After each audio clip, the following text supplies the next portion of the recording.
पुरअसरार कहानियों में adventure, suspense और क्राइम स्टोरी तो शामिल होती है, लेकिन उनमें मजाक का अंसर शामिल करना एक मुश्किल तरीन काम है।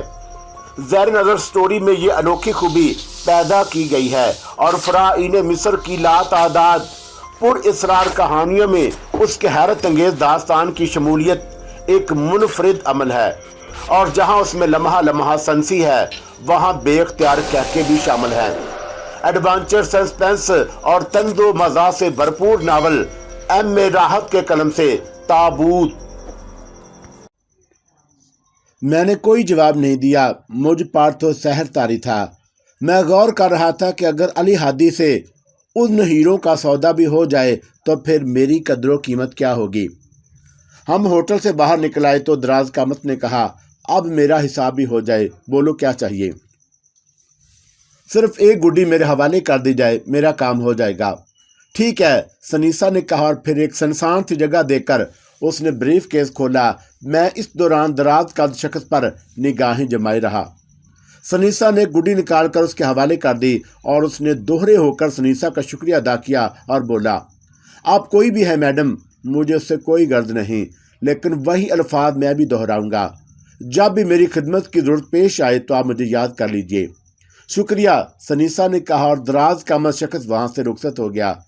मैं खुद भी बदहवासी की सी कैफियत में था। सनीसा कहने लगी, अली हादी के बारे में मैंने यही सुना है मंसूर, वो ऐसा ही खरा सौदागर है और छोटे छोटे सौदे कैश कर लेता है। आज मेरी मुसरतों की इंतहा नहीं है, लेकिन ना जाने क्यों मुझे ये महसूस हो रहा है कि मैं इस रकम की हिफाजत नहीं कर पाऊंगी। बराह करम कुछ सोचो इसके बारे में, कहीं वो दराज का शख्स हमारा पीछा ना करे, कहीं उस रकम को कोई खतरा ना दरपेश हो। मैं कुछ नहीं कह सकता, बस मुझे ये बताओ कि मैं क्या करूं। क्या हम फ्लैट में वापस चलें या रात कहीं और गुजारें?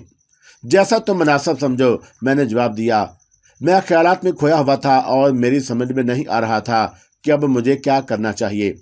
दिल चाह रहा था कि फौरन ही अली हादी से रब्ता कायम कर लूं और अपने हीरों का सौदा भी कर लूं। वाकई बड़ी हैरत अंगेज तजारत थी। मैंने इस किस्म के मामलात में कभी इतनी दयानतदारी नहीं देखी थी। बहरतौर हम फ्लैट ही में वापस आ गए। सनीसा ने ब्रीफ केस एक महफूज जगह छुपा दिया। दौलत बड़ी अजीब शय है। मैं रात भर करवटें बदलता रहा। बारहा मेरे ज़हन में तरह तरह के ख्यालात आते रहे। मेरी जगह अगर कोई और होता तो सुबह को उस फ्लैट से सनीसा की लाश बरामद होती और नोटों का ब्रीफ केस गायब। लेकिन सनीसा भी अजीब लड़की थी, नहायत बेपरवाही से सो गई।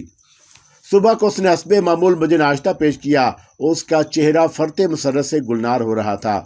उसने कहा कि तुम कुछ भी कहो मंसूर, मैं अब तुम्हारा साथ नहीं छोड़ूंगी। तुम जैसा पुरएतमाद इंसान मुझे ज़िंदगी में और कहाँ मिल सकता है मंसूर। मैं इस वक्त दुनिया की खुश नसीब तरीन औरत हूँ। काश मुझे जिंदा यहाँ से निकल जाने का मौका मिल जाए। मैं अपनी हिफाजत की जिम्मेदारी तुम्हें सौंपना चाहती हूँ। नहीं सनीसा, इसके लिए मैं माजरत ख्वाह हूँ, बल्कि बेहतर यह है कि अब तुम इन नोटों के साथ कहीं और क़याम करो, या फिर मैं ये फ्लैट छोड़ देता हूँ, क्योंकि मैं कोई खतरा मोल नहीं ले सकता। नहीं मंसूर, ये नोट तो मैं आज ही बैंक में जमा करा देती हूँ और यहाँ से कहीं दूर चले जाऊँगी तो जहाँ भी जाऊँगी वहाँ से रकम वसूल कर लूँगी। बैंकों की मार्फत ये कारोबारी आसानी से हो जाते हैं। लेकिन तुम्हारी बात मुझे पसंद नहीं आई मंसूर। हम सारी ज़िंदगी इस दौलत से ऐश कर सकते हैं, मेरा साथ दो। मैं तुम्हारे लिए एक बहुत अच्छी साथी साबित होंगी। तुम मुझे पसंद हो मंसूर, तुम मुझे पसंद हो। एक बार फिर माफ़ी चाहता हूँ मिस सनीसा, मैं इन रास्तों का राही नहीं हूँ जिन्हें आप समझ रही हैं। आप पहले ऐसा कीजिए कि ये रकम महफूज कर दीजिए। हमारी मुलाकातें उसके बाद होती रहेंगी। ठीक है, लेकिन मेरी बात पर नज़रसानी करना मुझे बेहद मुसरत होगी। दिन को 10 बजे सनीसा वहाँ से चली गई और मैं बेचैनी से कमरे में टहलने लगा। क्या करूं, अली हादी से किस तरह राब्ता कायम करूं, कोई बात समझ में नहीं आ रही थी। चंद लम्हात के बाद तैयार होकर फ्लैट से निकला तो यूँ महसूस हुआ जैसे लाखों आंखें मेरी निगरानी कर रही हूँ। घबराकर वापस पलट आया, फिर घबराकर कलाई पर बंधी हुई घड़ी में वक्त देखा। बैंकों का टाइम ख़त्म भी हो सकता था। अली हादी की सौदेबाजी को मैं अपनी आंखों से देख चुका था। वो माल देखता और रकम दे देता था। कल की बात शायद उसे नापसंद थी। चुनाचा अब यही ज़रूरी था कि मैं भी हीरे बैंक लाकर से निकलवा लूं और उसके बाद अली हादी से मुलाकात करूं। टेलीफोन के ज़रिए अली हादी से रब्ता कायम हो सकता था, लेकिन पहले यही मौजू था कि मैं बैंक से हीरे निकालूं। चुनाचा एक बार फिर मैं फ्लैट से बाहर निकल आया। परेशानी के आलम में पैदल सफ़र करता काफ़ी दूर निकल आया। फिर ना जाने क्या ख्याल आया कि एक टैक्सी लेकर उस होटल चल पड़ा जहां एक कमरे के पलंग के पाए के नीचे लाकर की चाबी महफूज थी।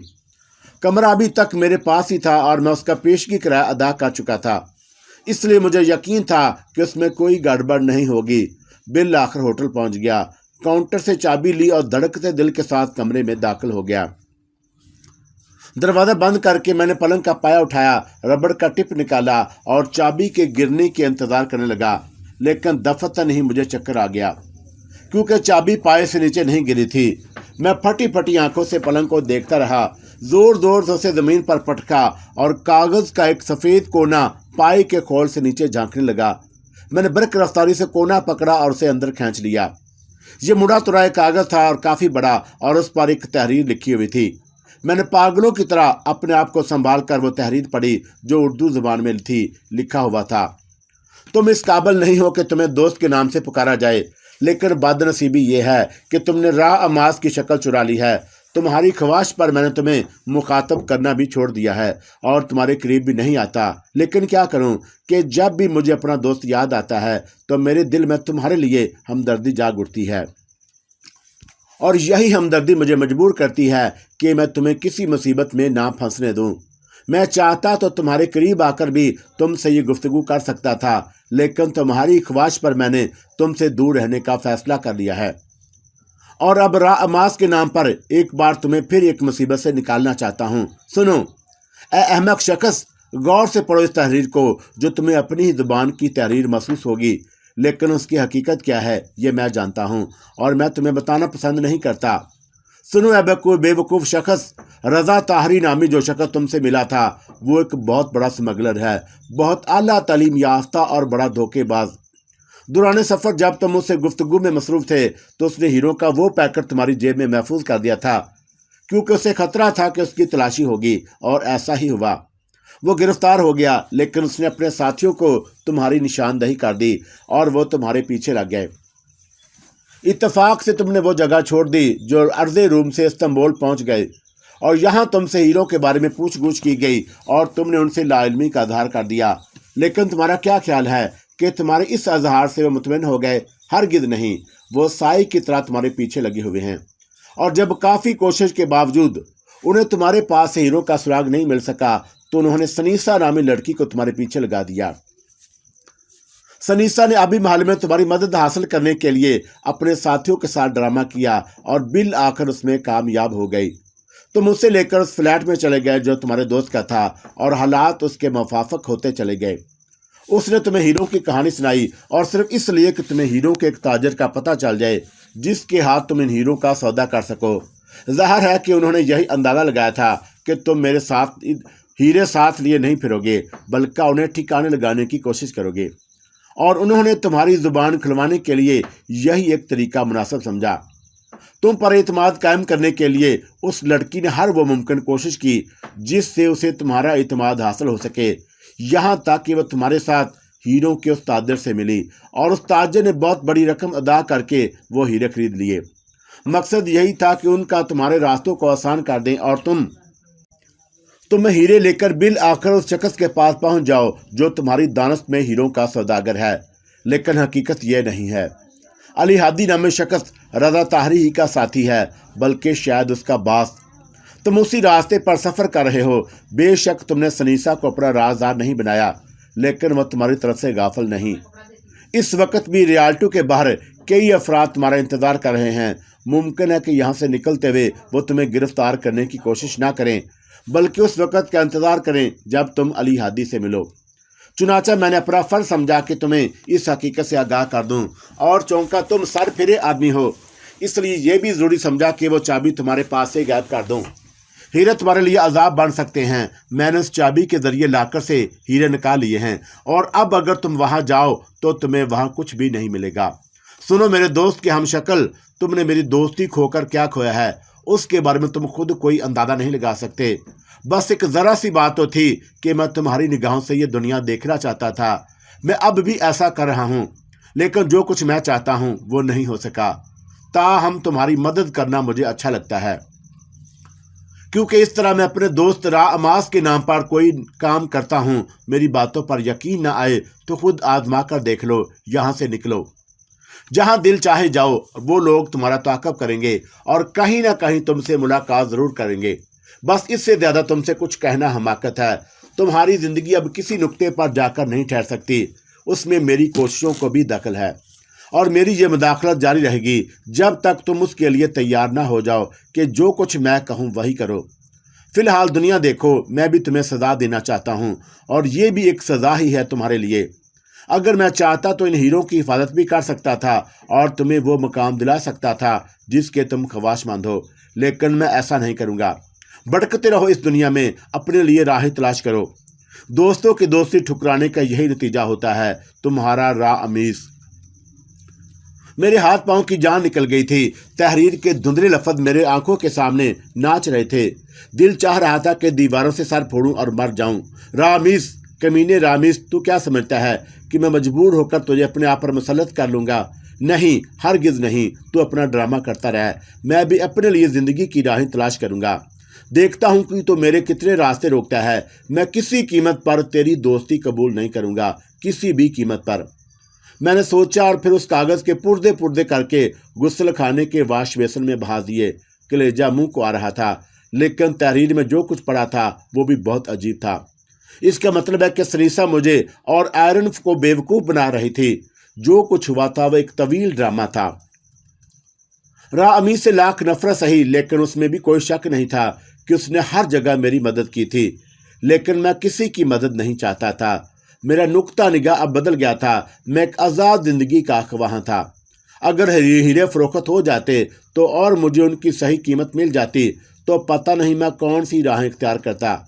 را امیس کا ان ہیروں سے کوئی تعلق نہیں تھا۔ اگر وہ مدد بھی کرنا چاہتا تو ہیروں کی فروخت میں میری مدد کرتا، لیکن اس نے صاف لکھا تھا کہ وہ اپنا انتقام بھی لینا چاہتا ہے۔ ٹھیک ہے، دیکھتا ہوں کہ کون کون مجھ سے انتقام لیتا ہے۔ رضا طاہری کے ساتھی بقول را امیس کی اب بھی میری طاق میں تھے، لیکن میرا لباس میں اب ایک خوفناک کاربائن چھپا ہوا تھا اور میرا ذہن آتش فشاں بنا ہوا تھا۔ اب اگر کسی نے میرا راستہ روکنے کی کوشش کی تو وہ اپنی زندگی سے ہاتھ دھو بیٹھے گا، اور سنیسا تو بس ایک بار نظر آ جائے، اس کمبخت کے پورے بدن کو چھلنی نہ کیا تو میرا نام بھی منصور نہیں ہے۔ اپنے ذہن کو بمشکل قابو میں کیا، چہرے اور آنکھوں پر ٹھنڈے پانی کے چھینٹے مارے۔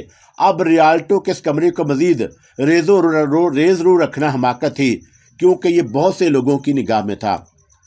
آئرن اپنا فلیٹ مجھے سونپ گئی تھی، کسی اور کا کوئی دخل نہیں تھا اس میں۔ اب استنبول میں رہوں گا تو آئرن کے فلیٹ میں ہی رہوں گا۔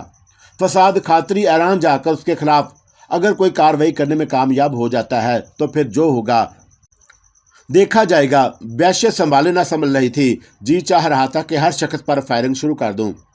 ریالٹو کے کمرے سے نکل کر باہر آیا، سڑک پر پیدل چلتا رہا۔ میری نگاہیں خون خوار انداز میں چاروں طرف بھٹک رہی تھیں۔ میں ان لوگوں کا جائزہ لینا چاہتا تھا جو میرے تعاقب میں مامور کیے گئے تھے، لیکن کوئی نظر نہیں آیا۔ پھر ایک ٹیکسی کر کے واپس آئرن کے فلیٹ پر پہنچ گیا۔ فلیٹ میں داخل ہونے کے بعد ایک مسہری پر لیٹ کر آنکھیں بند کر لیں۔ چاروں طرف گہرا سناٹا چھایا ہوا تھا۔ سمجھ میں نہیں آ رہا تھا کہ اب کیا کروں۔ مالی وسائل بھی اب آہستہ آہستہ ساتھ چھوڑ رہے تھے، اور کوئی ایسا ذریعہ نہیں تھا جسے استعمال کر کے میں اپنے لیے آسائشیں تلاش کر سکتا۔ اب تو بہت تھوڑی سی رقم رہ گئی تھی۔ ترکی میں رہ کر کیا کروں؟ کس طرح اپنے لیے وسائل تلاش کروں سوائے اس کے کہ لوٹ مار شروع کر دوں؟ میں نے کاربائن نکال کر اس کے میگزین چیک کیے، سب ٹھیک تھا، اور مجھ میں ہی کمی تھی، میں ہی احمق تھا۔ یہ وقت ہمدردی اور پیار کا نہیں تھا۔ اپنے دل کے ان تمام گوشوں کو بند کر لو جن میں دوسروں کی محبت اور انسیت موجود ہے، یہی کامیابی کا راز ہے، اور اگر اسی راستے سے ہٹے تو وہی ہوتا رہے گا جو آج تک ہوتا رہا ہے۔ در حقیقت غلطی میری ہی تھی۔ ان خراب 3 حالات میں گرے ہونے کے باوجود میں اپنی اس احمقانہ فطرت کو ترک نہیں کر پایا تھا جس نے مجھے جگہ جگہ نقصان پہنچایا۔ این کا جواب پتھر سے دینا چاہیے۔ अगर कोई दोस्त बनने की कोशिश करे तो पहले उसकी हकीकतों का जायजा लिया जाए, उसके बाद फैसला किया जाए। सनीसा ने जो ड्रामा किया था उससे दिल बुरी तरह झुलस रहा था। बहुत कुछ किया जा सकता था उसके साथ, बहुत कुछ, लेकिन वो कामयाबी से मुझे उल्लू बना रही थी। बस एक बार नजर आ जाए तो उसके मुहैया किए हुए उस पिस्तौल से उसके सीने को दागदार कर दूं। वैसे रामीस की बातों पर जरा भी शक नहीं था, क्योंकि उसने जो कुछ कहा था उसकी हकीकत के सबूत जगह जगह मिल रहे थे। मेरा अंदाजा अगर गलत नहीं तो अब सनीसा मेरी तरफ रुख भी नहीं करेगी। सारी रात इसी बेकली में गुजर गई। एक बात भी समझ में नहीं आ रही थी। बस यही जी चाह रहा था कि किसी की बोटियां नोच खाऊं। सारा प्रोग्राम दरहम बरहम होकर रह गया था। वो लोग अब भी मेरी ताक में होंगे और यकीनन उन्होंने मुझे अपनी निगाहों में रखा होगा। शायद इंतजार कर रहे होंगे कि मैं हीरे लेकर अली हादी के पास पहुंचूंगा। वैसे यही खुशबख्ती थी कि बर वक्त होशियार हो गया था। अगर अली हादी या उस दराज कामत एजेंट से राब्ता कायम कर लिया होता तो वो लोग ये भी जान जाते कि हीरे मेरे पास ही मौजूद हैं, और फिर हंगामा आराई होती। मेरी बात पर कभी यकीन ना किया जाता। गुस्ल खाने में जाकर तकरीबन आधे घंटे तक ठंडे पानी के शावर के नीचे बैठा रहा। दिमाग चकरा रहा था। फिर तैयार होकर बाहर आया। आज कोई नाश्ता देने वाला भी मौजूद नहीं था, लेकिन मुझे किसी की परवाह नहीं थी। लिबास पहना, कारबाइन अंदरूनी जेब में छुपाया, फालती रौंद भी महफूज कर लिए। अब मुझे उस पिस्तौल के बगैर लाइसेंस होने का कोई खदशा नहीं था। मैंने अपनी फितरत को तब्दील कर लिया था। सामने आने वालों को फना करने का जज्बा मेरे सारे वजूद पर छाया हुआ था। उसी जलते और झुलसते हुए वजूद को लेकर मैं फ्लैट से बाहर निकल आया। एक रेस्टोरेंट में जाकर नाश्ता किया और वहीं बैठकर एक अंग्रेजी अखबार पढ़ने लगा। कोई खास खबर नहीं थी। हर चीज पर गुस्सा आ रहा था। दिमाग को ठंडा करने के लिए यही फैसला किया कि इस्तांबुल के तारीखी मकामात की सैर करूं। उसके अलावा और कोई मशगला मेरे पास नहीं था। मैंने होटल से बाहर निकलने के बाद तफरी महकामात का एक नक्शा खरीदा और फिर नक्शे की मदद से तारीखी मकामात का सरसरी जायजा लेता हुआ चल पड़ा। शाम तक का वक्त यूं ही घूमते हुए गुजारा। आयरन के फ्लैट में पहुंचकर फिर चुपचाप एक सोफे पर दराज हो गया। कुछ देर बाद मैंने दरवाजे पर दस्तक सुनी। उठ कर गया तो दरवाज़ा खोला तो आयरन खड़ी मुस्कुरा रही थी। मैं उसे देखकर मुतैयर रह गया। Hello iron. हेलो। वो अंदर आ गई। मैं अजीब सी निगाहों से उसे देख रहा था। आयरन अपना छोटा सा कट बैग एक समत उछाल दिया और मेरे सामने ही सोफे पर बैठ गई। कैसा वक्त गुजरा मंसूर? बहुत अजीब। सनीसा कहाँ है? जहन्नम में, मैंने जवाब दिया और आयरन चौंक कर मुझे देखने लगी। मतलब वो एक जुराम पेशा गिरोह की फर्द निकली। क्या कह रहे हो? सच कह रहा हूँ आयरन, लेकिन मुझे भी तो बताओ। आयरन बहुत ज़्यादा मुतहैर थी। बता दूंगा आयरन, बता दूंगा। पहले तुम ये बताओ, ईरान में तुम्हारे क्या मशागल रहे? असमत शराजी ने बहुत आला पैमाने पर कार्रवाई शुरू की। मेरा मुकदमा अदालत तक पहुंच गया और पहला बयान भी दर्ज कर लिया गया। अब फसाद खातरी को लेने के देने पड़ जाएंगे। लेकिन असमत शराजी ने मेरा ईरान में रहना पसंद नहीं किया और नहायत खामोशी से उन्होंने मुकदमे की समाअत के बाद मुझे वापस तुर्की पहुंचा दिया। उनके अपने कुछ खसूसी ज़राए हैं जिनकी वजह से मुझे कोई दिक्कत नहीं हुई। और तुम्हें एक इत्तला देते हुए मैं खुद भी संसी महसूस कर रहा हूँ। क्या? फसाद खातरी यहाँ पहुँच गया था और इत्तफाक से मेरी उससे भीड़ हो गई थी। ओह माई गॉड, फिर क्या हुआ? आयरन ने खौफजदा से लहजे में पूछा और मैंने उसे पूरी तफसील बता दी। आयरन चंद लम्हात अजीब सी निगाहों से मुझे देखती रही और फिर खौफजदा अंदाज में हंस पड़ी। गोया अब वो मेरी तलाश में ईरान गया होगा। खैर, ये तो अच्छी बात है। उसे कम अज़ कम हकीकत हाल का इल्म हो गया होगा। लेकिन आयरन, उससे ये बात भी तो मालूम हो चुकी है कि तुम इस्तांबुल में हो। हाँ, और अब तो मैं भी खतरा महसूस कर रही हूँ। हमें कुछ करना चाहिए मंसूर। ज़ाहिर है कि तुम्हारी जिम्मेदारी असमत शराजी पर नहीं छोड़ी जा सकती। हमें अपने तहफ़्फ़ुज़ का बंदोबस्त करना होगा। मैं भी यही कह रहा हूँ आयरन, बल्कि मैं चाहता हूँ कि तुम अब इस फ्लैट से भी ना रहो, कोई और जगह अपने लिए मुंतखब कर लो। क्या मैं असमत शराजी से इस सिलसिले में रब्ता कायम करूँ? नहीं, मुनासिब नहीं होगा। फ्लैट की देखभाल भी जारी रहेगी। बल्कि अगर तुम इजाज़त दो तो मैं चंद ही रोज़ तुम्हारे फ्लैट में क़याम कर लूँ। अगर फसाद खातरी को तुम्हारे बारे में मुकम्मल इल्म हो गया होगा और वह दोबारा तुम्हारी तलाश में यहाँ पहुँचा तो कम अज़ कम मेरी उससे मुलाकात तो हो जाएगी। मैं उससे यही कहूँगा कि अभी तक तुम्हारी वापसी नहीं हुई और शायद तुम ईरान में ही हो। आयरन थोड़ी देर तक सोचती रही और फिर उसने मुझसे मुतफिक होकर गर्दन हिलाते हुए कहा, मेरा ख्याल है कि मैं किसी दरमियाने दर्जे के होटल का बंदोबस्त किए लेती हूँ। ये बहुत अच्छा हुआ कि उससे मुलाकात तुमसे हो गई, वरना हमें पता ही ना चलता कि वो यहाँ पहुँच चुका है। वैसे ये यकीनी अमर है मंसूर कि अब वो मेरी तलाश के लिए ज़्यादा सरगर्दा होगा, बल्कि अब उस पेशी के बाद तो उसके लिए मज़ीद परेशानियाँ पैदा हो गई हैं। यकीनन मैं यहाँ से चली जाती हूँ, किसी होटल में क़याम करूँगी, फिर तुम्हें फ़ोन करके उसके बारे में बता दूँगी। बिल्कुल ठीक, मैंने हस्बे आदत जवाब दिया, लेकिन आयरन ने तवज्जो नहीं दी थी।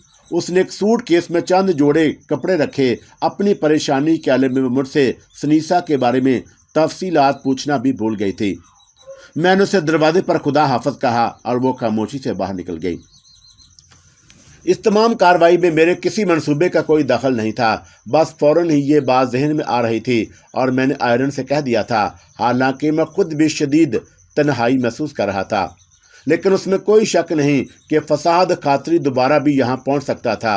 मैं तो उसे बेवकूफ़ बना देता, लेकिन अगर आयरन यहाँ मिल जाती तो फिर मेरे लिए ही दर्द सर पैदा हो जाता। वो चली गई और एक बार फिर मैं तन्हा रह गया। दिल यही चाह रहा था कि अब इस्तांबुल भी छोड़ दूं, लेकिन कहाँ जाऊं, क्या करना चाहिए। बहुत देर तक सोचता रहा, यहाँ तक कि रात की तारीकी फैल गई।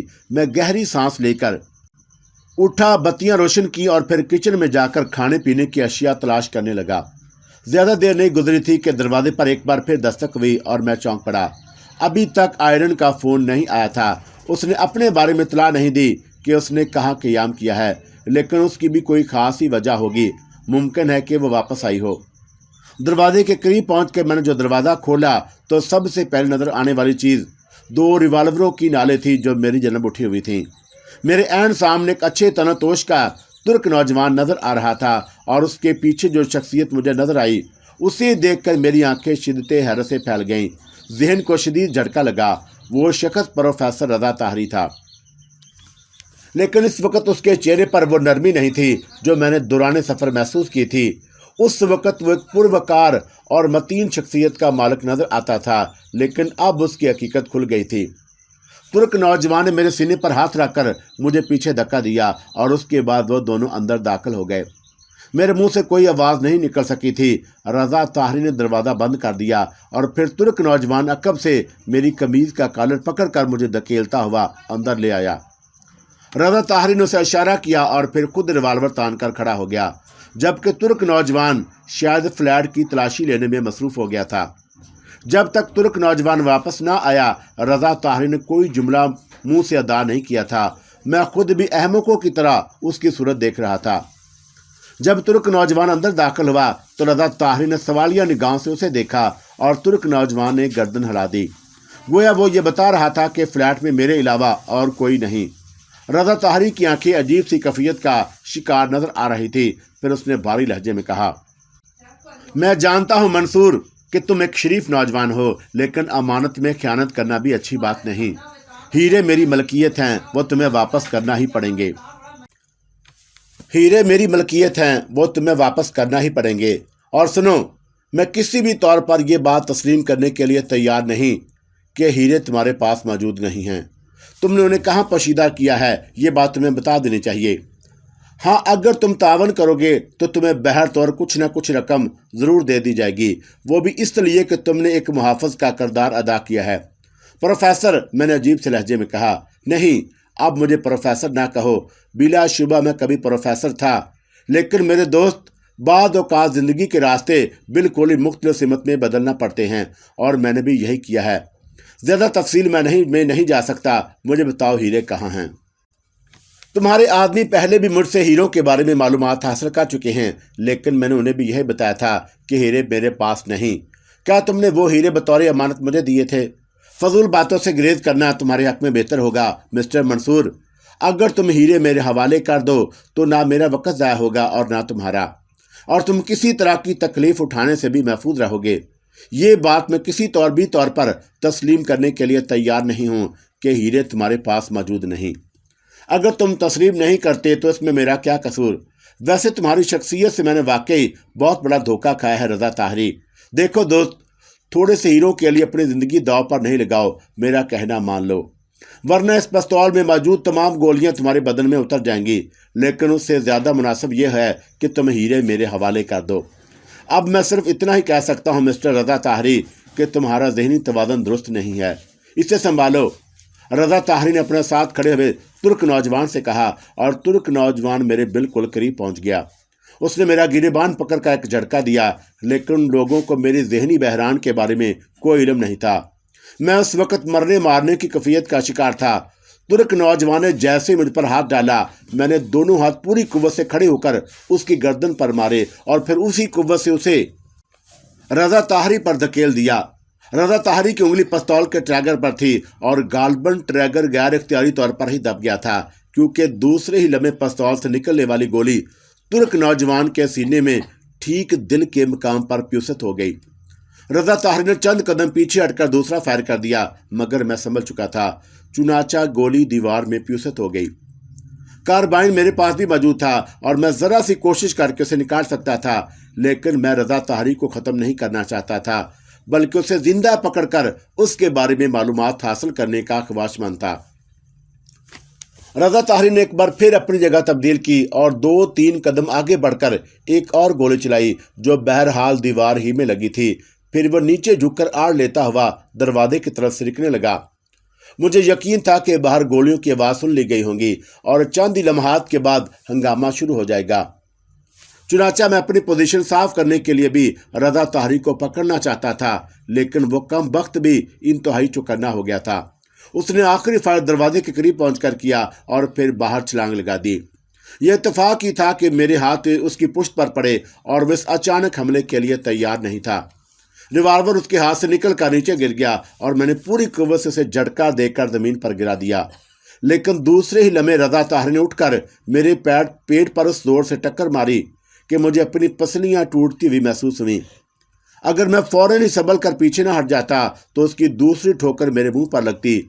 وار خالی جانے سے وہ چکرا کر رہ گیا، لیکن اس کی پھرتی اور لڑنے کا انداز بتا رہا تھا کہ وہ اس قسم کی جنگوں کا ماہر ہے۔ وہ اچھلا اور اس بار اس نے دونوں ٹانگیں میرے سینے پر جوڑ کر مارنا چاہی، لیکن یہ بھی میری خوش قسمتی ہی تھی کہ میں اپنا توازن نہ سنبھال پایا اور ایک طرف لڑ گیا۔ رضا طاہری نیچے آیا تو وہ میرے ہاتھوں کی دسترس میں تھا۔ میں نے اس کے منہ پر زوردار ہاتھ جڑ دیا، جس سے وہ بے اختیار کرا اٹھا، لیکن اس جیسا پھرتیلا آدمی میں نے آج تک نہیں دیکھا تھا، کیونکہ دوسرے ہی لمحے اس نے پلٹ کر میرے منہ پر ٹھوکر ماری اور میرے ہونٹوں سے خون کی لکیر پھوٹ نکلی۔ میں اپنے آپ کو سنبھال بھی نہیں پایا تھا کہ دروازے سے چھلانگ لگا کر باہر نکل گیا۔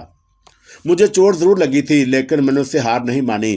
جب میں باہر نکلا تو رضا طاہری کا کوئی پتہ نہیں تھا، البتہ آس پاس کے فلیٹوں کے دروازے کھلے ہوئے تھے اور لوگ صورتحال جاننے کی کوشش کر رہے تھے۔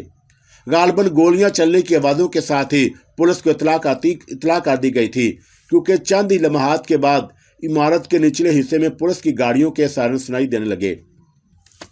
صورتحال جتنی خوفناک ہو گئی تھی، مجھے اس کا بخوبی اندازہ تھا۔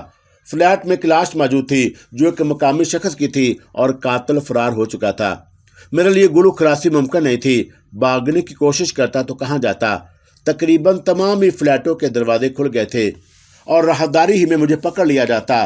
بھاگتے ہوئے پکڑا جاتا تو پھر کوئی بھی صفائی بے مقصد ہو جاتی۔ ابھی میں اسی سوچ میں گم تھا کہ ایک نہایت چست و چلاک آفیسر دوڑتا ہوا اوپر آیا۔ اس کے پیچھے چند پولیس کانسٹیبل بھی تھے۔ آفیسر نے پھرتی سے صورتحال کا اندازہ کیا اور اپنا سروس پستول نکال کر اس کا رخ میری جانب کر دیا۔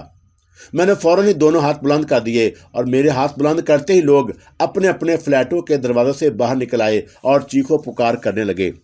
سارجنٹ نے پھرتی سے آگے بڑھ کر میرا ہاتھ مروڑ کر انہیں پشت پر کر دیا اور وہ لوگوں سے سوالات کر رہا تھا کہ فائرنگ کون سے فلیٹ میں ہوئی۔ بہرحال انہیں پتہ چل گیا تھا۔ میرے لباس سے کاربائن بھی برآمد کر لیا گیا اور اندر فلیٹ میں لاش موجود تھی۔ چنانچہ پولیس افیسر کو مجھے گرفتار کرنے میں کوئی دقت پیش نہیں آئی۔ تھوڑی دیر کے بعد مجھے پولیس کی گاڑی میں بٹھا کر پولیس اسٹیشن لے جایا گیا۔ پولیس افیسر میرے ساتھ بالکل مجرموں کا سا سلوک کر رہا تھا۔ مجھے لکڑی کے ایک بینچ پر بٹھا کر وہ لوگ اپنے اپنے کاموں میں مصروف ہو گئے۔ غالباً اس سلسلے میں تفتیش کی جا رہی تھی۔ 1.5 گھنٹے تک میں اسی بینچ پر بیٹھا رہا۔ میری حالت خراب ہو گئی تھی۔ پھر میں نے 2 کانسٹیبلوں کو دیکھا جو میری جانب آ رہے تھے۔ انہوں نے مجھے بازوؤں سے پکڑا اور پولیس افیسر کے دفتر میں لے گئے، جہاں وہ ایک میز کے پیچھے بیٹھا کولڈ ڈرنک سے چگل کر رہا تھا۔ اس نے تیکھی نگاہوں سے دیکھتے مجھ سے کہا، قاتل، خوفناک قاتل۔ میں سرد نگاہوں سے پولیس افیسر کو دیکھنے لگا۔ کیا یہ بہتر نہیں ہوگا کہ اب تم خود ہی اپنے بارے میں تفصیلات بتا دو؟ جہاں تک ہماری معلومات کا تعلق ہے، وہ فلیٹ ایک لڑکی کا تھا جو ایک ایرانی نژاد ہے۔ لڑکی کا نام کیا ہے؟ آئرن، میں نے جواب دیا۔ گڈ، بہت عمدہ۔ تمہارا اپنا نام کیا ہے؟ منصور۔ بہت اچھے، بہت ہی اچھے۔ لڑکی سے تمہارا کیا تعلق تھا؟ وہ میری دوست ہے۔ کہاں ہے وہ اس وقت؟ میں نہیں جانتا۔ مطلب یہ کہ وہ مجھے بتائے بغیر گئی ہے۔ یہ شخص جسے تم نے قتل کیا ہے کون تھا، اور اس سے تمہاری دشمنی کی وجہ؟ میں نے اسے قتل نہیں کیا۔ قاتل ایک اور شخص تھا جو اس کے ساتھ آیا تھا اور لڑکی کی تلاش میں تھا۔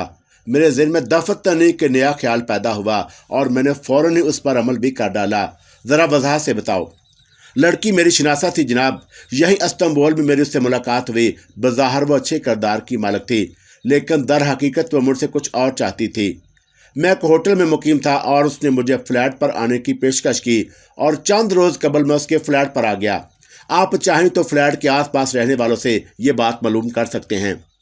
لڑکی کی مصروفیات میرے لیے نامعلوم تھی۔ بعد میں اس نے بتایا کہ فساد خاطری نامی ایک شخص اس کا دشمن ہے اور اسے اغوا کرنا چاہتا ہے، اور اس کی وجہ اس نے نہیں بتائی تھی۔ بہرطور میں تو اس کے لیے ایک دوست کی حیثیت رکھتا تھا، چنانچہ میں اس کے ذاتی معاملات میں کبھی دخل نہیں دیتا۔ اس وقت یہ دونوں افراد فلیٹ پر آئے۔ دوسرا آدمی کافی خطرناک معلوم ہوتا تھا۔ ان دونوں کے پاس پستول بھی موجود تھے۔ انہوں نے پستول میری طرف تان لیے اور مجھ سے لڑکی کے بارے میں معلومات حاصل کرنے لگے۔ آپ یقین کیجئے میں نہیں جانتا تھا کہ وہ کہاں ہے، لیکن وہ خطرناک آدمی بگڑ گیا اور اس نے پستول سے مجھ پر فائر کر دیا۔ میں نے صرف بچاؤ کے لیے اس شخص کو ڈھال بنایا تھا اور گولی اسے لگ گئی، اور اس کے بعد اس نے مسلسل کئی فائر کیے۔ میرا اپنا پستول آپ کے قبضے میں ہے، آپ جائزہ لے لیجئے۔ اس سے ایک گولی بھی نہیں چلائی گئی۔ تمام جائزے لے لیے جائیں گے۔ ویسے تمہاری کہانی بہت شاندار ہے۔ فلیٹ سے تمہارے مختصر سامان کے ساتھ کاغذات بھی دستیاب ہو چکے ہیں۔ تم ایران سے یہاں پہنچے ہو؟ جی ہاں۔ خوب، بہت خوب۔ کیا تم بھی ایرانی ہو؟ میں طویل عرصے سے ایران میں رہ رہا ہوں، لیکن در حقیقت میرا تعلق ایک اور ملک سے ہے۔ ایران میں تم کیا کرتے تھے؟ کچھ نہیں، بس ایک سیاح کی حیثیت رکھتا ہوں۔ ایران میں ذرا قیام طویل ہو گیا تھا۔ میرے کاغذات سے آپ اندازہ لگا سکتے ہیں۔ لیکن تمہارے کاغذات ایران سے پہلے کی بات تو نہیں کرتے۔ ٹھیک ہے، ان کی جانچ پڑتال بھی کر لی جائے گی، لیکن اب اصل بات بتا دو۔ اصل بات اس کے علاوہ اور کچھ نہیں۔ تمہارے کاغذات سے یا تمہارے لباس سے اس پستول کا لائسنس نہیں ملا۔ یہ پستول تمہارے پاس کہاں سے آیا؟ لڑکی ہی نے مجھے دیا تھا۔ اس نے کہا تھا کہ اس کو دشمنوں سے محفوظ رکھنے کے لیے مجھے بھی مسلح رہنا چاہیے، بس اس کے علاوہ اور کچھ مجھے معلوم نہیں۔ دیکھو دوست، تم اپنے لیے مشکلات پیدا کر رہے ہو۔ بہتر ہوگا کہ حقیقت اگل دو تاکہ ہم بھی الجھنوں سے بچ جائیں۔ مجھے افسوس ہے کہ اس کے علاوہ مجھے اور کچھ نہیں معلوم۔ اگر تمہارے پاس بہتر ذرائع ہوں تو تم معلومات حاصل کر سکتے ہو۔ ہمارے پاس بہت اچھے ذرائع ہیں، اب ہم اپنے ذرائع ہی سے استعمال کریں گے، انسپکٹر نے جواب دیا۔ اس کے لہجے کی گڑاہٹ بتا رہی تھی کہ اس نے ان الفاظ کا مطلب کیا ہے۔ اس نے کانسٹیبلوں کو اشارہ کیا اور چند لمحات کے بعد مجھے لاک اپ میں پہنچا دیا گیا۔ میں ایک گہری سانس لے کر لاک اپ میں جا بیٹھا۔ اس سے چھٹکارا ناممکن ہی محسوس ہو رہا تھا۔ اب مجھ پر ایک آدمی کے قتل کا مقدمہ چلے گا اور میں کوئی ثبوت بھی پیش نہیں کر سکوں گا۔ اپنی بے گناہی کا نتیجہ سزائے موت۔ طبیعت پر جنجلاہٹ سی طاری ہو رہی تھی۔ یہ تو کچھ نہ ہوا، میں نے کیا ہی کیا تھا۔ لے دیکھ کر ایک نام میرے ذہن میں رہ جاتا تھا، رامز، بدبخت رامز، جس نے میرا مستقبل تاریک کر دیا تھا۔ غور و فکر کی صلاحیتیں اس پریشانی کے عالم میں ساتھ چھوڑ گئی تھیں، ورنہ یہ ضرور سوچتا کہ رامز نے تو میرے خلاف کچھ نہیں کیا۔ اگر اس کے کہنے کے مطابق سنیسا واقعی رضا طاہری کے ساتھی تھی تو ہیروں کی فروخت کرنے کی کوشش بھی میرے لیے انتہائی خوفناک ثابت ہو سکتی تھی اور میں اس میں کامیاب نہ ہوتا۔ لیکن مجھے رامز کے نام سے ہی نفرت ہو گئی تھی۔ بس اس نفرت کی بنیادی وجہ میری سمجھ میں نہیں آتی تھی۔ ایک ہی تصور ذہن میں رہ جاتا تھا کہ رامز بلا وجہ میری ذات پر مسلط ہو گیا ہے۔ اگر ایسا نہ ہوتا تو میں شاید ابھی مصر ہی میں ہوتا اور کسی نہ کسی طرح اپنے لیے کوئی راہ نکال ہی لیتا۔ اس نے مجھے در بدر کیا تھا، صرف اس نے۔ میں لاکअप میں بیٹھا رہا. 2-2.5 گھنٹے مزید گزر گئے. باہر تاریکی مسلط تھی اور خاموشی چھا چکی تھی. دفتن لاکअپ کا دروازہ کھولا گیا اور دروازہ کھولنے والے سپاہیوں نے مجھے انسپیکٹر کی طرف جانے کا اشارہ کیا. لیکن حیرت کی بات یہ تھی کہ وہ میرے ساتھ نہیں آئے تھے. میں دروازہ کھول کر انسپیکٹر کے کمرے میں پہنچ گیا. وہی انسپیکٹر بیٹھا ہوا تھا. مجھے دیکھ کر مؤدب انداز میں کھڑا ہو گیا. اوہ مسٹر فاروق بیگ آپ براہ کرم تشریف لائیے. کیسے آنا ہوا؟ خیریت؟ میں نے تعجب سے انسپیکٹر کی صورت دیکھی. وہ بہت زیادہ خوش اخلاق نظر آنے لگا تھا. میرا نام میں جانتا ہوں آپ کو. کون نہیں جانتا مسٹر فاروق بیگ. براہ کرم تشریف رکھیے. مجھے ٹیلی فون کر دیا ہوتا میں خود ہی حاضر ہو جاتا. پتہ نہیں انسپیکٹر طنز کر رہا تھا یا مذاق اڑا رہا تھا میرا، یا پھر رات کے وقت اسے صحیح طور پر نظر نہیں آتا تھا. میں پریشان کھڑا اس کی صورت دیکھتا رہا. آپ تشریف تو رکھیے. فرمائیے مجھ سے کوئی کام ہے؟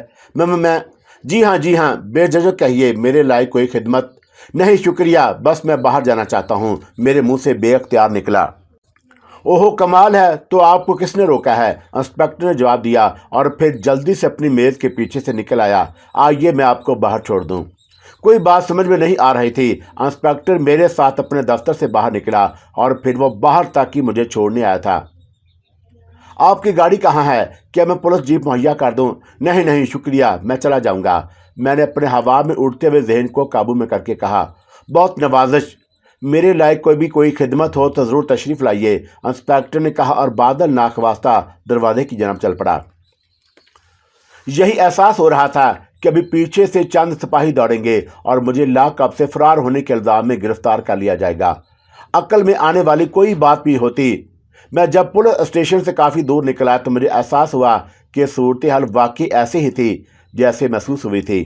لیکن اچانک ہی میں فاروق بیگ کیسے بن گیا؟ اور انسپیکٹر کو غلط فہمی ہوئی تھی یا کوئی فاروق بیگ اس کے پاس آنے والا تھا. لیکن وہ میری صورت تو پہچانتا تھا. میں قتل کا ملزم تھا اور میرے سلسلے میں اتنی بے پرواہی نہیں برتی جا سکتی تھی.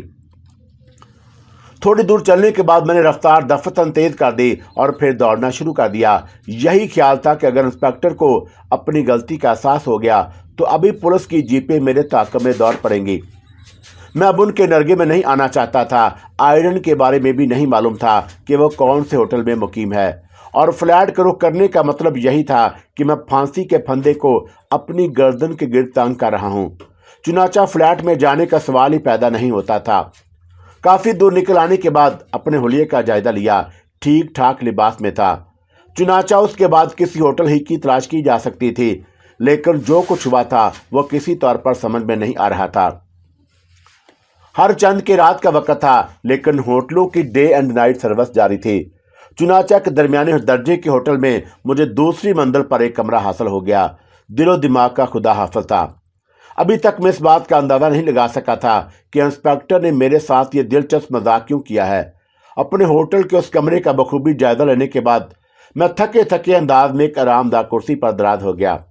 دل کو یہ یقین دلانے کی کوشش کر رہا تھا کہ جو کچھ ہو رہا ہے وہ ایک خواب کی حیثیت نہیں رکھتا.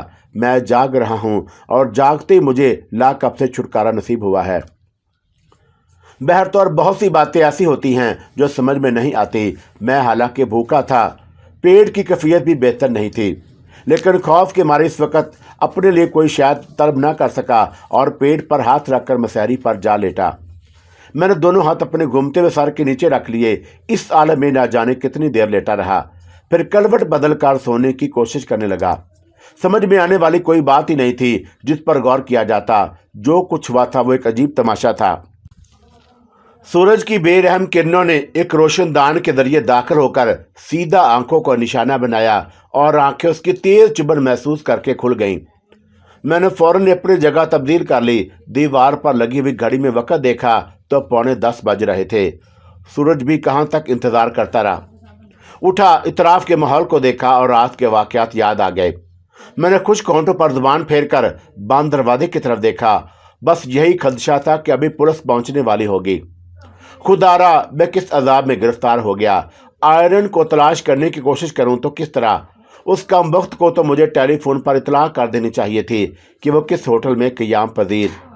بہرطور آرام دہ کرسی پر بیٹھ گیا اور پھر ڈرتے ڈرتے روم سروس کا بٹن دبا دیا आने के पर मैंने नाश्ता तलब कर लिया, लेकिन जब तक वेटर कमरे में रहा मैं उसकी सूरत ही देखता रहा कि कहीं वह मशकूक निगाहों से मुझे घूरना शुरू ना कर दे। मुमकिन है कि सुबह के अखबार में मेरी तस्वीर छपी हो एक मफरूर कातल की हैसियत से।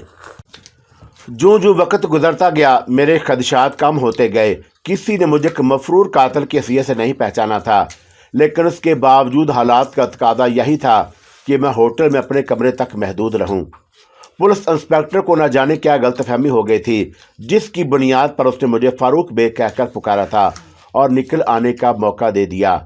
लेकिन बहुत जल्दी उसे अपनी गलतफहमी का एहसास हो गया होगा और उसके बाद जो कुछ हो जाए कम है। तमाम दिन मैं होटल के कमरे में ही गुजारा था और मुझ पर परेशान कुन ख्यालात का गलबा था। आयरन से राब्ता कायम करने का सवाल ही नहीं पैदा होता था। पता नहीं कौन से होटल में मुकीम थी। वैसे मैंने जो बयान पुलिस इंस्पेक्टर को दिया था उसमें बेहालत मजबूरी आयरन और फसाद खातरी की कहानी सुना दी थी। मुमकिन है कि उस कहानी से आयरन फैरन को कोई नुकसान पहुंचे, लेकिन मैं कर भी क्या सकता था। मैं तो खुद एक परेशान हाल इंसान था। रात को भी हल्का फुल्का सा खाना खाया और बिस्तर पर लेट गया। ज़हन पर अजीब सा बहरान सवार था। कोई तरकीब समझ में नहीं आ रही थी। इस्तांबुल में रहना अब मेरे लिए इंतहाई तशवीशनाक था, क्योंकि रज़ा तहारी के अलावा पुलिस भी मेरे चक्कर में पड़ गई थी और बहर तौर मुझे पुलिस का कोई तजर्बा नहीं था। इस बार अगर उस लोगों के हाथों लग गया तो पिछली कसर भी पूरी कर ली जाएगी। नींद सही तौर पर नहीं आई। आंख झपकी तो और फिर दहशत से चौंक पड़ता। यूँ महसूस होता जैसे किसी ने दरवाजे पर दस्तक दी है, लेकिन इस बार ये आवाज़ दस्तक की हैसियत से नहीं सुनाई दी थी, बल्कि ये चाप तो मेरी मसहरी के बिल्कुल सरहाने उभरी थी और इतनी नुमाया थी कि मैं उसे वहम करार नहीं दे सकता था। मैं दहशत से उछल कर बैठ गया। निगाहें दरवाजे की जलब उठ गई थी, लेकिन दरवाज़ा बदस्तूर अंदर से बंद था। कमरे में नीली बल्ब की मध्यम रोशनी फैली हुई थी। फिर यह आवाज़ कैसी है? मुझे अपने सरहाने एक साया सा महसूस हुआ और मैं खौफजदा अंदाज में पलट पड़ा, लेकिन मसहरी के सरहाने कोई मौजूद नहीं था। एक छोटी सी स्याह रंग की तपाई मसहरी के बिल्कुल करीब मौजूद थी और उस तपाई पर मुझे कोई शय हिलती हुई महसूस हुई, जबकि उससे पहले ये तपाई खाली थी। हिलने वाली चीज़ शायद कोई कागज़ था और मैंने आंखें फाड़ फाड़ कर उसे देखा। पंखे की हवा से कागज़ हिल रहा था, लेकिन ये कागज़ तो उससे पहले यहाँ मौजूद नहीं था। मैं उठा और तेज़ रोशनी जला दी। फिर मैं उस कागज़ की तरफ देखने लगा, मगर वो एक कागज़ नहीं था, बल्कि एक बड़ा सा पैकेट रखा हुआ था और उसके ऊपर वो कागज़ एक छोटे से पेपर वेट के नीचे दबा हुआ था। मेरी याददाश्त या निगाह मुझे धोखा नहीं दे सकती। यकीनन मैंने पहले यह कागज़ नहीं देखा था। मैं उसके नज़दीक पहुंचा और कागज़ उठा लिया। दूसरे लम्हे मेरे दिल अजीब से अंदाज में धड़कने लगा। ऐसी ही एक तहरीर ऐसे ही कागज़ पर मैंने पहले भी पढ़ी थी और ये रा अमीज़ की तरफ से थी। मेरी आंखों में पत्थरों की सी सख्ती पैदा हो गई। रा अमीज़, मैंने गहरी सांस लेकर सोचा, बहर तौर ये तहरीर पढ़नी तो चाहिए। मैंने कागज़ की तह खोली और तहरीर पढ़ने लगा। ज़िद्दी इंसान, फिर फंस गए ना मुसीबत में। तुम्हारी ज़िद यकीनन तुम्हारे लिए मौत बन जाएगी अगर मैं दिन रात तुम्हारी निगरानी ना करता रहूं। सुनो, इस्तांबुल में भी तुमने ईरान की तरह अपने दुश्मनों की तादाद में इजाफा कर लिया है। उसमें तुम्हारा कुछ कसूर है या नहीं ये तुम बेहतर जानते हो, लेकिन बहुत जल्द पुलिस तुम्हारी राह पर लगने वाली है। जिस तुर्क को तुमने कत्ल किया है वो रज़ा तहारी के साथ यकीनन था, लेकिन उसका ताल्लुक जिस बड़े आदमी से है वो बड़ा आदमी कम अज़ कम तुम्हें इस्तांबुल में ज़िंदा नहीं छोड़ेगा। पुलिस अगर तुम्हें ना भी गिरफ्तार कर पाई तो वो शख्स अपने आदमियों के ज़रिए ज़रूर तलाश कर लेगा, और इससे पहले कि वह तुम्हारी खोज में निकल पड़े बेहतर ये है कि इस्तांबुल से निकल जाओ। मैं इससे ज़्यादा तुम्हारे लिए कुछ नहीं कर सकता कि पुलिस इंस्पेक्टर की आंखों में धूल झोंक कर मैंने तुम्हें मंसूर की बजाय फारूक बेग बना दिया। पुलिस इंस्पेक्टर के फरिश्तों का भी गुमान नहीं कि जो शख्स लाकअप से निकल कर उसके पास पहुंचा था वो मंसूर था, एक कातिल। मैंने वक्ती तौर पर तुम्हारी ये मदद की है। इस पैकेट में बल्गारियन करेंसी, तुम्हारे लिए कागजात जो तुम्हें सरहद अबूर करने में मदद करेंगे। यहाँ से फ़ौरन बल्गारिया निकल जाओ और ओरिएंट एक्सप्रेस नामी ट्रेन से सफ़र तुम्हारे लिए मौजूद रहेगा, जबकि दूसरे ज़राए ख़तरनाक होंगे। बाकी सब कुछ तुम्हारी मर्ज़ी पर मुनहसर है। मैं तो फांसी के फंदे पर भी तुम्हारी गर्दन बचाने की कोशिश करूँगा, क्योंकि तुम्हारे वजूद में मुझे कोई और नज़र आता है। जहाँ तक तुम्हारी ज़ात का तल्लक है तो मैं तुम जैसे दगाबाज शख्स को खुद भी अपना दोस्त नहीं कह सकता, लेकिन तुम्हारी सूरत काश वो रामाज से मिलती ना होती, तुम्हारा रामीस। तहरीर हमेशा की मानद गुस्सा दिलाने वाली थी। मैं उस पर गौर करता रहा, लेकिन रफ्ता रफ्ता अक्ल ने साथ दिया और मेरे जुनून की शिद्दत खत्म हो गई। हालात ने जिस तरह मुझे इस होटल में कैदी बना लिया था, उससे निकलने का कोई रास्ता अब तक मेरे ज़हन में नहीं आया था, और ये हकीकत थी कि मैं कितनी देर उस होटल में वक्त गुजार सकता था।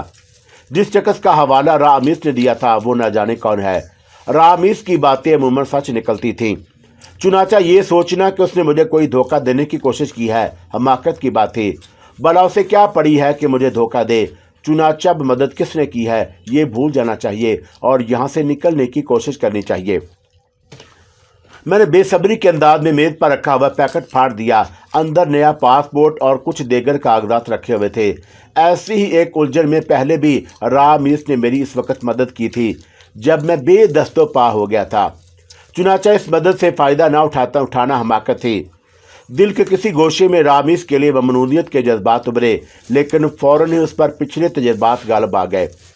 मैं उस बदरू के साथ कभी खुश नहीं रह सकता था। मैंने उससे मदद की दरख्वास्त तो नहीं की थी। अगर वो खुद ही मेरी जान को आ गया है तो मैं क्या कर सकता हूँ। जो फ़ायदा पहुँच रहा है उसे हासिल कर लेने में कोई हर्ज नहीं। बाद में जो मौका मिला तो मैं उसका शुक्रिया अदा कर दूँगा। आयरन का ख्याल भी आया और वो लड़की खड़ूस से दिल से मेरी दोस्त बनी थी और उसने मुझ पर बहुत भरोसा किया था, लेकिन मैं क्या करता। मेरी तो तकदीर ही किसी अजीब सी चीज़ से लिखी गई थी। कहीं भी टिक नहीं पाया, बस एक के बाद एक चक्कर चल जाता और मैं खुद अपने बस में नहीं रहता था। आयरन को लाजमी तौर पर छोड़ना पड़ेगा। वैसे ये हकीकत थी कि यहाँ इस्तांबुल में मेरे दुश्मनों का अच्छा खासा मजमा लग गया था और अब इस बात के खतरात पैदा हो गए कि किसी भी लम्हे मैं किसी बड़ी मुसीबत का शिकार हो जाऊंगा। रामीस का मशवरा इन हालात में बिल्कुल दुरुस्त था कि तमाम लोगों को भूलना पड़ेगा। फिर इन तमाम बातों को ज़हन से झटक कर मैं अपने सफ़र के बारे में सोचने लगा और आखिरी फैसला यही किया कि मुझे फौरी तौर पर इस्तांबुल से निकल जाना चाहिए। बात का तमाम तर वक़्त इस सिलसिले में तैयारियों और अपने आप को दूसरों की निगाहों से महफूज रखने में गुजारा था। सनीसा कई बार याद आई, अगर एक बार मुझे और मिल जाए तो उसे सारे हिसाब किताब चुकता कर लूँ। मैं अपनी तमाम तर तैयारी मुकम्मल करने के बाद बिल आखिर स्टेशन पहुँच गया। ओरिएंट एक्सप्रेस के बारे में मैंने मालूमात हासिल कर ली। बहुत ही तारीखी किस्म की ट्रेन थी जो सूफिया, बलग्राद, वीनस, मिलान, नूरान, लंदन और फिर पेरिस जाती थी। प्लेटफार्म पर ज़्यादा रश नहीं था। इंजन की पुश्त पर लगे हुए डब्बे पेरिस के लिए थे। कस्टम वालों ने वीज़े और पासपोर्ट पर मोहरें लगाई और चेकिंग भी ख़ास तौर से नहीं हुई, क्योंकि मैंने किसी भी मुसीबत से बचने के लिए अपने पास ऐसा कोई सामान नहीं रखा हुआ था जो काबिल एतराज़ हो। मैं चंद मुसाफिरों के साथ ओरिएंट एक्सप्रेस की एक बोगी में दाखिल हो गया। गाड़ी में बैन-अल-अक़वामी मेयार की सहूलतें मुयस्सर थीं। डब्बे नहायत साफ़ सुथरे और आरामदाह नशस्तें थीं। शीशे की बड़ी बड़ी लकड़ी खिड़कियाँ और उनके ऊपर खूबसूरत पर्दे। रोशनी गुल कीजिए तो एक नन्ही मुन्नी बेड लाइट खुद ब खुद जल जाती थी और फिर जगमगाते हुए सफ़ेद गुसल खाने। आराम ही आराम था। मैंने अपने लिए अपनी पसंद से पहली बार एक ऐसी जगह मुंतखब की जिसकी कहानियाँ मैंने कभी ख्वाबों में देखी थी। वीनस, पानी का शहर। और जब भी कभी उसके किस्से कहानियाँ सुनता तो यूँ महसूस होता जैसे मैं आसमानों की कहानियाँ पढ़ रहा हूँ। ज़मीन पर ऐसी किसी जगह का तस्वर कहाँ है। मैंने दिल में फ़ैसला किया और नक्शा देखकर एक प्रोग्राम तरतीब दिया था कि पहले मैं वीनस में कुछ अरसा क़ियाम करूँगा और उसके बाद ज़मीन की जन्नत स्विट्ज़रलैंड का रुख करूँगा। काश मुझे इसके मौक़े मुहैया हो जाएं। तकरीबन 7:30 बजे थे उस वक़्त जब ओरिएंट एक्सप्रेस खामोशी से रेंगने लगी। और स्टेशन से निकलते ही शहर की रोशनियाँ और बासफोरस का समंदर निगाहों के सामने आ गया। मैं अलविदाई निगाहों से इन तमाम चीज़ों को देख रहा था। दर हकीकत तारीख का एक अजीम शहर छोड़ रहा था। बहुत कुछ दिल चाहता था वहाँ रहकर देखने के लिए, लेकिन मेरे तजर्बात अच्छे नहीं थे। तेहरान में भी ऐसा ही सब कुछ हुआ था, मिस्र में भी यही हुआ और तकदीर इसी तरह चक्कर देती रही तो शायद दुनिया के किसी भी हिस्से में अपनी पसंद और अपनी मर्जी के मुताबिक ना रह सकूं। इससे तो खाला शहादत का घर ही अच्छा था, जहां ममता भरी चंद गालियों और दुआओं से पुरसकूनों की एवज नाश्ता और खाना और सर छुपाने का ठिकाना तो मुयस्सर था। इंसान की ख्वाहिशात कितनी अजीब होती हैं, बड़ी बड़ी आरज़ुएं होती हैं उसके दिल में, और कभी ये पूरी हो जाती हैं, लेकिन इस तरह के गर्दन रस्सी के फंदे में जकड़ी है और ये फंदा उसे जगह जगह घुमाए फिर रहा है। आरज़ुओं की तकमील तो हो ही जाती है, आंखें वो सब कुछ देख तो लेती हैं जिनकी ख्वाहिशमंद होती हैं, बस ज़रा गर्दन में तकलीफ़ रहती है, और ये गर्दन की तकलीफ़ मुसलसल मुझे घेरे हुए थी, कहीं भी उससे गुलोखरासी नहीं हो सकी थी।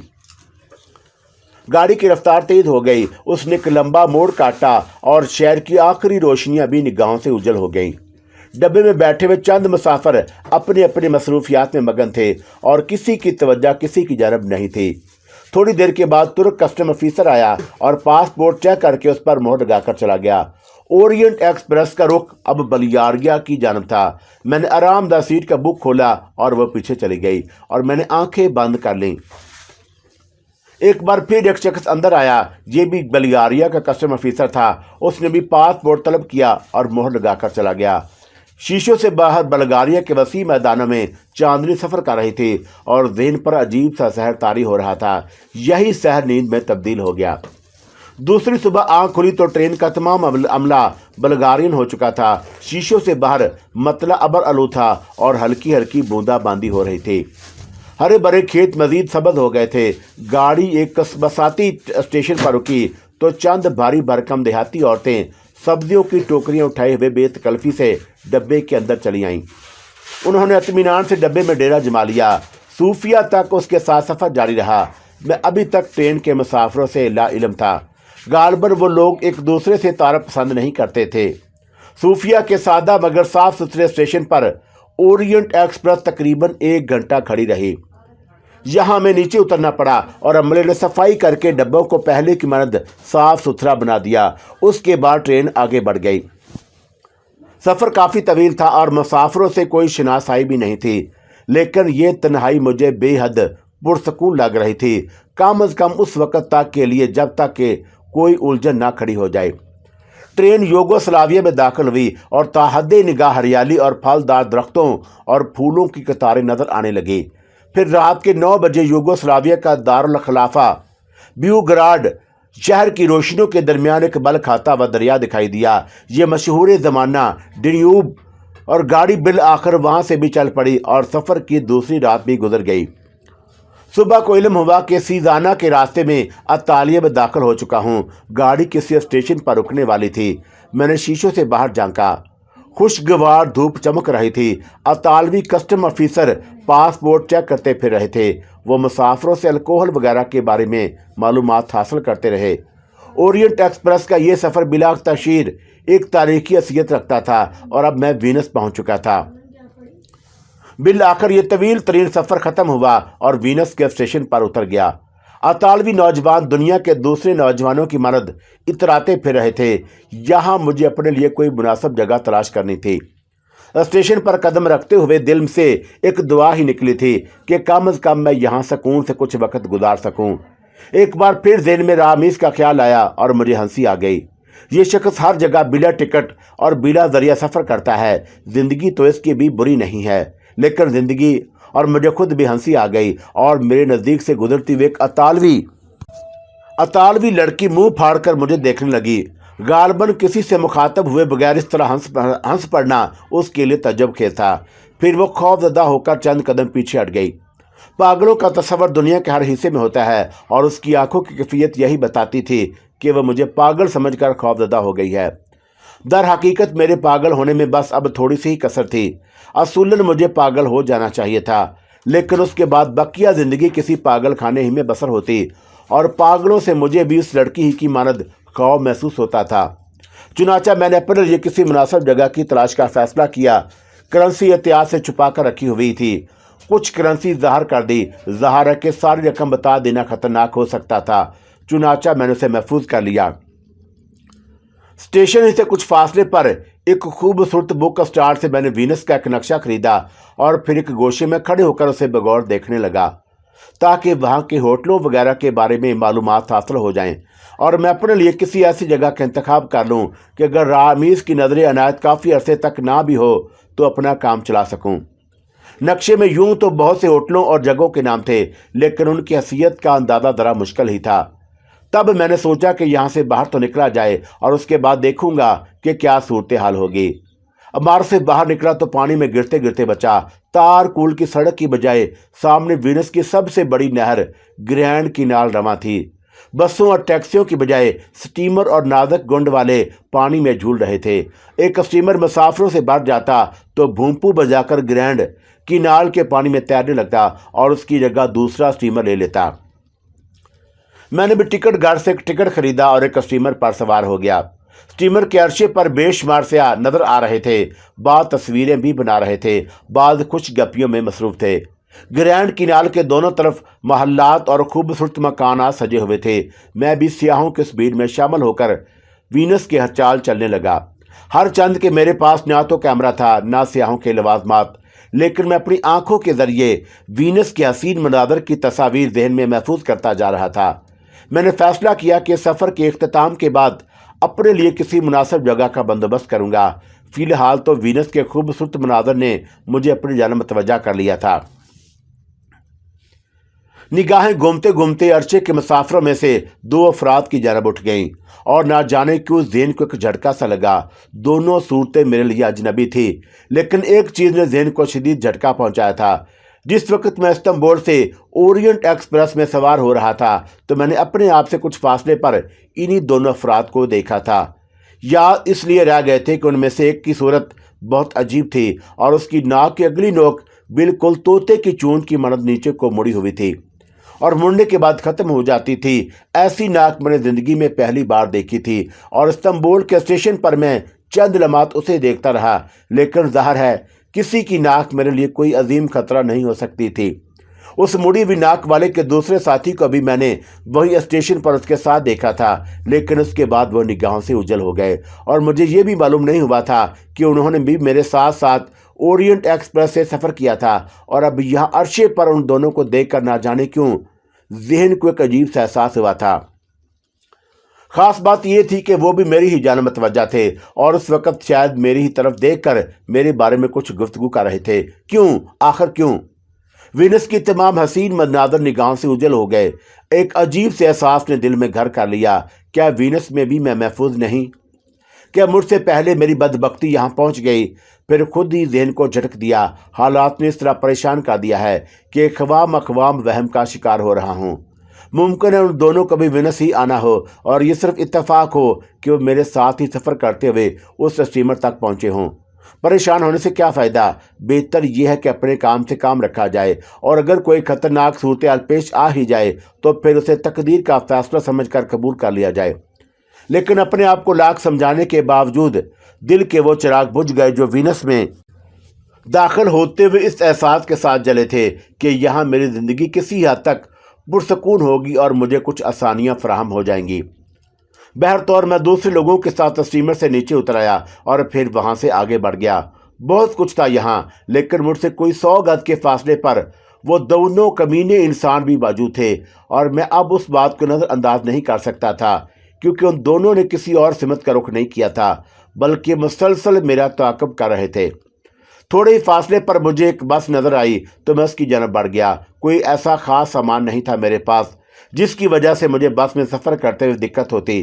बस आगे बढ़ गई। अब मुझे उन लोगों के बारे में कोई अंदाज़ा नहीं था कि उन्होंने इस बस का ताक़ब करने के लिए क्या बंदोबस्त किया होगा। पीछे भी नहीं देखा जा सकता था क्योंकि बस में मुसाफिरों की तादाद खासी तादाद मौजूद थी। मुझे वीनस की सड़कों और इमारतों के बारे में कुछ मालूमात हासिल नहीं थी, लेकिन मैं एक जगह मुंतखब करके नीचे उतरा तो वहाँ पहुँचकर मालूम हुआ कि यह इलाका फलाजा डील चौक कहलाता है, जहाँ हर साल वीनस का मशहूर फिल्मी मेला लगता है।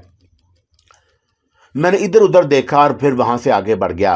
अभी तक जहन उसी एहसास का शिकार था। चलते हुए मैंने अपने तरफ में निगाहें दौड़ा रहा था। फिर थोड़े फासले पर गुजरती हुई एक टैक्सी रोककर उसमें जा बैठा और मैंने टैक्सी ड्राइवर से अंग्रेज़ी ज़बान में किसी दरमियाने दर्जे के होटल में चलने को कहा। टैक्सी ड्राइवर छरेरे बदन का अजीब सी शक्ल सूरत का आदमी था। बहरहाल उसने टैक्सी आगे बढ़ा दी। मैंने अकब नुमा आईने से देखा तो सुर्ख रंग की एक लंबी कार नजर आई और यह भी इत्तेफाक था कि वन स्क्रीन के पीछे मैंने उस तोते जैसी नाक वाले को भी देख लिया। मेरा दिल उछल कर हल्क में आ गया। इसका मतलब है कि उन लोगों ने मेरा पीछा नहीं छोड़ा। टैक्सी ड्राइवर ने 3-4 मोड़ काटे, लेकिन कार साई की तरह पीछे लगी रही। अब मेरे हवास जवाब देने लगे। मुझे ये समझने में कोई दिक्कत नहीं हुई कि मेरे दुश्मन मेरी वीनस तक आमद के सिलसिले में ला इल्म नहीं है। दिल का खून हो गया था, क्योंकि मैं जिस मुसीबत से छुटकारा पाकर यहाँ तक पहुँचा था वो मुसलसल पीछे लगी हुई थी। यकायक जहन में एक अजीब सी गर्मी पैदा हो गई, दिमाग बुरी तरह घूम गया। क्या समझ रखा है उन लोगों ने मुझे? अगर वो मुझे जुर्म के रास्ते पर लाना ही चाहते हैं तो फिर यही सही। मुझे भी उनसे मुकाबला के लिए अपने आप को मुस्तैद करना पड़ेगा। इस दुनिया से जितना डरूंगा ये दुनिया उतनी ही पस्ती रहेगी। बेहतर यही है कि थप्पड़ का जवाब घोंसे से दिया जाए या ईंट का जवाब पत्थर से। अगर गोलियों की जुबान में बात हुई तो फिर ये भी जुबान सीख लूंगा। खौफ मेरे दिल से दफ्तर निकल गया। अब मैं इस दुनिया से डरकर जीना नहीं चाहता था। उससे बेहतर था कि खुदकुशी कर ली जाए। चुनाचा मैंने ड्राइवर से कहा, सुनो, कोई बदमाश मेरा पीछा कर रहा है। वो पीछे आने वाली गाड़ी देख रहे हो ना तुम? जी साहब, ड्राइवर ने जवाब दिया। मैं तुम्हें बिल की रकम के अलावा मजीद रकम इनाम में दूंगा, लिहाजा अब तुम्हें गाड़ी ऐसी चलाओ कि इस कार का ताकब खत्म हो जाए। ड्राइवर रचड़ समझ गया और दूसरे लम्हे उसने अपनी गाड़ी की रफ्तार बढ़ा दी। फिर अचानक उसने एक दम टर्न लिया और उसकी सरकत से टैक्सी उल्टते उल्टते बच गई थी। मुतआकिब कार के पहियों की तेज चरचराहट सुनाई दी और फिर वो भी उसी सिमत घूम गई और फिर दोनों कारों में रेस होने लगी। मैंने भी पीछे घूम कर देखा। तोते की चूंद जैसी नाक वाला शख्स ड्राइवर के बराबर बैठा हुआ था और गार्बर उसके पीछे वो दूसरा साथी भी था। उसका मतलब है कि यहाँ उनके आदमी मौजूद थे, वरना उस कार का रुख फौरी तहसूल उनके लिए मुमकिन नहीं था।